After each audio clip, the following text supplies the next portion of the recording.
Ayan po, nakain nila. Nilagyan ng nyug. Masarap. Pagkain probinsya. Ito talaga wala pambili. Ulam. Pagkain pa tayo gutom. Sikmura na walang gutom.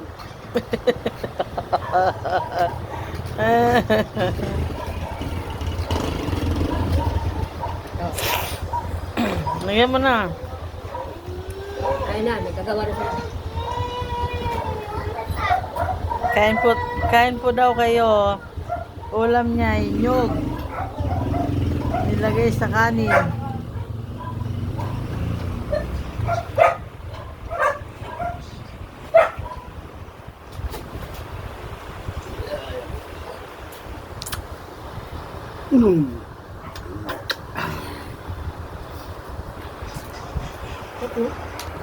Masarap daw.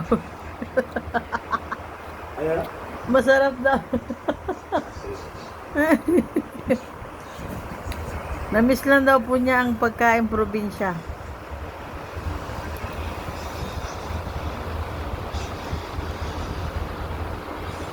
Ito ang presyo. Dahil pag nakanin mo sarap. Sa amin mais eh. Masarap yung mais. Masarap yung mais. Gagawa nga ng Gusto ko ngayon eh. Gusto ko ngayon eh. Mais nga ito. Iratida nila. Pinapakuha